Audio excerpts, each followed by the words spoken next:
एक बार एक वैज्ञानिक ने एक टिड्डे को पकड़ा और उसे अपनी आवाज पर छलांग लगाना सिखाया। वैज्ञानिक टिड्डे से कहता, कूदो।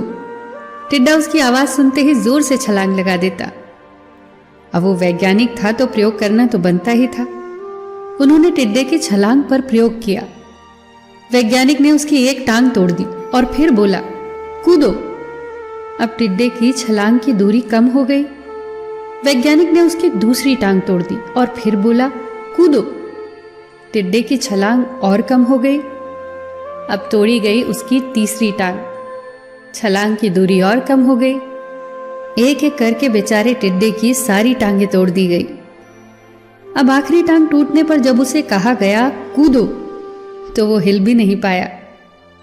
अब वैज्ञानिक ने अपना निष्कर्ष अपनी डायरी में लिखा। जानते हो उसने क्या लिखा? जब टिड्डे की एक टांग तोड़ी गई तो वो थोड़ा बहरा हो गया।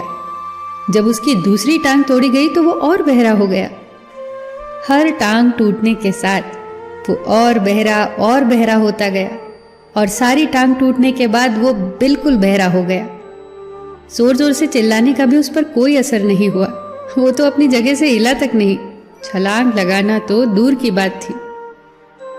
इस कहानी को सुनकर सभी को ऐसा ही लग रहा है ना कि क्या मूर्ख वैज्ञानिक था। इतनी सीधी सी बात उसे समझ नहीं आई। या कुछ लोग ये भी सोच रहे होंगे कि ये तो किसी बच्चे को भी पता है कि टिड्डे की छलांग उसकी टांग टूटने की वजह से कम होती जा रही थी, ना कि वो बहरा हो गया था। पर दोस्तों, हम सभी जीवन में कई बार ऐसे ही मूर्ख बन जाते हैं। कई बार जीवन में दो घटनाएं एक साथ ऐसे घटती हैं कि उनका एक दूसरे से कोई संबंध होता ही नहीं, फिर भी ऐसा लगता है कि गहरा संबंध है। कभी कभी दिखता कुछ और है, हमें समझ कुछ और आता है और वास्तव में होता कुछ और है। इसीलिए अगर पछताना नहीं है तो जीवन में जल्दबाजी में कोई निर्णय न ले।